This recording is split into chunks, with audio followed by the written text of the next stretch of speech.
सिद्ध गुफा सवाई जिला आगरा एक विश्व विख्यात योग साधना का केंद्र है। योग योगेश्वर प्रभु श्री रामलाल जी महाराज ने सिद्ध गुफा सवाई में योग साधना की है।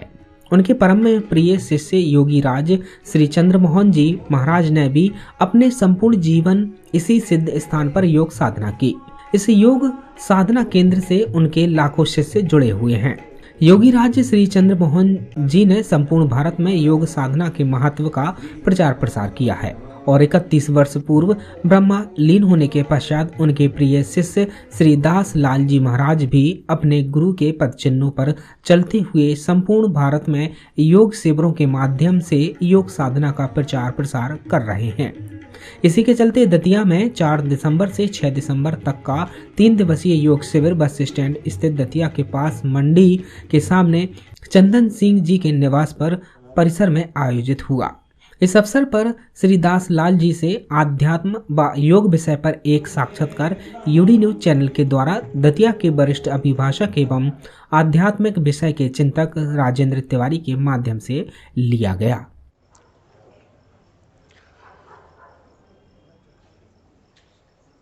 सिद्ध गुफा सवाई से पधारे डॉक्टर दासलाल जी महाराज, जो हमारे योगराज श्री चंद्रमोहन जी महाराज के शिष्य हैं, और योग योगेश्वर प्रभु श्री रामलाल जी महाराज हमारे दादा गुरु हैं। मैंने भी अपने गुरुजी योगराज श्री चंद्रमोहन जी महाराज से दीक्षा ली है। आज यहाँ इस शिविर में ध्यान योग, भक्ति योग और आसन प्राणायाम का ये प्रतिदिन चल रहा है, 3 दिवसीय कार्यक्रम है। इस अवसर पर जो विश्व में अशांति फैली हुई है, उस संदर्भ में मैं महाराज जी से कुछ प्रश्न करके और चाहता हूं कि उनका निदान क्या हो। महाराज जी, विश्व में एक वर्ग ऐसा है जो नास्तिक, भौतिकवादी और विलासितापूर्ण है एवं वे आत्मा के अस्तित्व को स्वीकार नहीं करते हैं। उनके लिए आपका क्या संदेश है? देखो, दुनिया में प्रारंभ से ही, सृष्टि के प्रारंभ से ही 2 प्रकार की धारा रही है, एक देवताओं की, एक असुरों की। असुर उसको कहते हैं जो परमात्मा के अस्तित्व को नहीं मानते, केवल जो भौतिक अपना शरीर है इसकी सुख सुविधा के लिए लालायित रहते हैं, चाहे दूसरे की हिंसा करना पड़े, दूसरे को कष्ट देना पड़े, लेकिन वो अपने ही शरीर तक सीमित रहते हैं, परमात्मा के अस्तित्व को नहीं मानते। ये प्रारंभ से ही है। 2 जो हैं, देवी शक्ति और आसुरी शक्ति प्रारंभ से रही है। तो ये शक्तियाँ आज भी थोड़ा थोड़ा देखने में हमें मिलती है। तो वो लोग ईश्वर के अस्तित्व में विश्वास नहीं रखते। वो कहते हैं ईश्वर नाम की कोई चीज़ नहीं है। उपनिषदों को जब हम देखते हैं तो ऋषियों ने एकत्रित होकर के देखा इस संसार का उत्पत्ति कैसे हुई, विचार किया। किसी ने कहा कारण, किसी ने कहा स्वभाव, किसी ने कहा ऑटोमेटिक हुआ, नहीं। लेकिन फिर बाद में सब लोग ध्यान में बैठे। ध्यान में बैठ करके उन्होंने देखा एक सत्ता है जो सारे सृष्टि का नियामक है, उसके संचालन में सब कुछ हो रहा है। तो उन्होंने परमात्मा के अस्तित्व को ऋषियों ने इस तरह से माना। मैंने ध्यान योग में अवस्थित होकर के उन क्वेश्चन का आंसर उनको मिला। नहीं, आंसर कहीं से नहीं मिला, लेकिन अपने अंदर जब वो उन्होंने कंसंट्रेट किया, माइंड को एकाग्र किया, तो अंदर से उनको एक ही समाधान मिला कि इस सब का नियामक परमात्मा है, उसी ने सृष्टि को बनाया है, उसी के संचालत्व में सब कुछ ये हो रहा है। तो यह है, जो लोग इस प्रकार के परमात्मा को नहीं मानते, इस ईश्वर को नहीं मानते, वो तो रहेंगे, वो आसुर कहे जाते हैं, वो राक्षस कहे जाते हैं। लेकिन जो अच्छी बुद्धि के हैं, सात्विक बुद्धि के हैं, वो परमात्मा के अस्तित्व में विश्वास रखते हैं। और जो भी अगर नहीं विश्वास रखते मनुष्य, यदि वो योग मार्ग पे आएंगे, वो विश्वास करने लगेंगे। योग की यह विशेषता है कि व्यक्ति अगर योग के टच में आ जाए, योगियों के टच में आ जाए, सत्संग के टच में आ जाए, नास्तिक व्यक्ति भी आस्तिक हो जाता है सत्संग के प्रभाव से। तो सत्संग की बड़ी महिमा है। सत्संगा किम न करोति पुंसाम, मनुष्य के जीवन में सत्संग क्या नहीं कर सकता, ऐसे हमारे शास्त्र कहते हैं। इसलिए सत्संग के माध्यम से ऐसे जो नास्तिक लोग हैं, दुष्प्रवृत्ति के लोग हैं, वो सही मार्ग पर आकर के ईश्वर की सत्ता को मानने वाले होंगे, दया, धर्म, अहिंसा आदि का पालन करने वाले होंगे। इसी से विश्व में शांति हो सकती है। हमारे गुरुदेव बार बार कहा करते थे कि विश्व शांति के लिए योग एकमात्र उपाय है। तो योग की जो विधा है, योग का जो ज्ञान है, पातंजल का, भगवान शिव का, भगवान कृष्ण का, उसको जो मानेगा तो वो स्वयं भी शांत रहेगा और सारे विश्व में शांति का संदेश देगा। तो कहने का मतलब ये है कि हमें योग को अपनाना चाहिए, योग विद्या को समझना चाहिए। इससे आसुरी प्रकृति के लोग भी, नास्तिक लोग भी धीरे धीरे आस्तिक हो जाएंगे।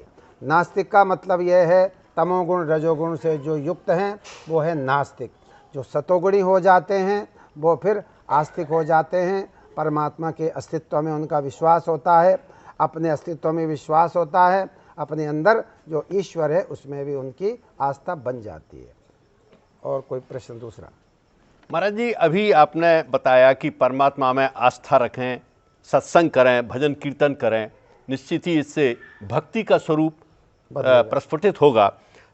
लेकिन विश्व में कलह, संघर्ष, युद्ध, नकारात्मकता, ईर्ष्या, अहम की प्रतिस्पर्धा में शांति विहीन समाज का स्वरूप बन रहा है। इससे निदान पाने के लिए योग कितना सहायक हो सकता है? वैसे मैंने इसका उत्तर आपको पहले ही दे दिया है कि जो आसुरी प्रकृति के लोग हैं, जिनमें तमोगुण प्रधानता है और रजोगुण हैं, ऐसे लोग ही आसुरी प्रकृति के माने जाते हैं। जब हम योग करेंगे, आसुरी प्रकृति का व्यक्ति भी जो है आस्तिक हो जाएगा, दया धर्म उसके अंदर आएगा, आस्तिक बनेगा। इससे जो शांति अशांति जो विश्व में है, ऐसे लोगों की जो संख्या बढ़ जाएगी तो सब शांति प्रिय होंगे, किसी को कष्ट नहीं देंगे, दया रहेगा, सौहार्द रहेगा। इससे विश्व में शांति की व्यवस्था हो जाएगी। तो योग ही इसका एकमात्र साधन है। योग का मतलब है वास्तविकता को समझना, सतोगुण में जाना, देवत्व को जाना, देवी संपदा को प्राप्त करना। देवों का जैसे स्वभाव है दया धर्म आदि आदि, उसको जब हम अपनाते हैं तो धीरे धीरे हम देवत्व को प्राप्त होते हैं। और देवत्व की प्राप्ति के बाद जब योग की और ऊंची अवस्था में जाएंगे तब हम मुक्ति के मार्ग पर पहुंच जाते हैं। महाराज जी, अब इसी से थोड़ा जुड़ा हुआ विषय है जो साधकों के मन में उठता होगा जी कि आत्मा अनुभूति के समय व्यक्ति स्वयं को अपने ही शरीर से अलग होकर सिर्फ होने का आभास करना बताया गया है। इससे कुछ लोग फीलिंग ऑफ बीइंग कहते हैं। क्या यही स्थिति ध्यान की होती है? देखो, आपने जो प्रश्न किया वो बहुत अच्छा है। जब साधक अपने मन को एकाग्र करता है तो वो शरीर से अलग हो जाता है, वो फिर सूक्ष्म जगत में जाता है। उसको ये अनुभव होता है, उसका ये विचार आता है कि मैं हूँ। फीलिंग ऑफ बीइंग जो कह रहे हैं, बीइंग मैंने मैं हूँ, जिसको हम कहते हैं अस्मितानुगत समाधि। मैंने मैं हूँ और अपने एग्जिस्टेंस को अपने वो रियलाइज़ करता है और फिर उस एग्जिस्टेंस को सर्वत्र देखता है कि मेरा जो एग्जिस्टेंस है, इसी प्रकार से जितने भी जीव हैं उन्हीं के अंदर वो आत्म तत्व विराजित है। इसलिए ऐसा व्यक्ति वह फिर किसी से हिंसा नहीं करेगा, द्वेष नहीं करेगा। उपनिषदों में आता है ऐसी स्थिति वाले के लिए तत्र का मोहा का शोका एकत्वम अनुपश्यता। जब एकत्व देखेगा सब में, सब उस परमात्मा की से ही हैं, उससे अनुप्रेरित हैं, उन्हीं के अंश हैं, तो वो किससे झगड़ा करेगा, किससे द्वेष करेगा? अर्थात उसका द्वेष भाव, झगड़ा सब दूर हो करके वो भातृत्व और विश्व बंधुत्व की बात को मानेगा और करेगा। महाराज जी, इसी विषय से जुड़ा हुआ योग से ही संबंधित है कि हम ध्यान अर्थात मेडिटेशन कैसे करें, क्या प्रक्रिया है उसकी? देखो, ध्यान की प्रक्रिया कुछ लोग तो स्वतंत्र रूप से करते हैं, किसी गुरु के गाइडेंस में न रह करके स्वयं अपनी बुद्धि के बल से करते हैं। वो अपने, जैसे पतंजलि जी ने कहा है, भाई ओम का जप करो, ओम परमात्मा का नाम है, उसका जप करो अर्थ भावना से। ओम क्या चीज़ है इसको समझें, फिर ओम का हम जप करें और जो व्यापक सत्ता है ओम के रूप में उसका हम ध्यान करें। वैसे ये कठिन काम है, ये निराकार की उपासना है। तो ओम वैसे ठीक है, उसका जप करने से धीरे धीरे मन हमारा एकाग्र होगा। सारे मंत्रों की परिसमाप्ति ओम में होती है, तो इसलिए पतंजलि जी ने तो ओम का उच्चारण कहा है। भगवान ने भी गीता में प्रणव को ही महत्व दिया है ना, वेदों में ओंकार में हो, ओम में हो। तो ओम को परमात्मा का नाम, परमात्मा का वाचक माना है, तो ध्यान से पहले हमें ओम का उच्चारण करना चाहिए काफ़ी देर तक, घंटों।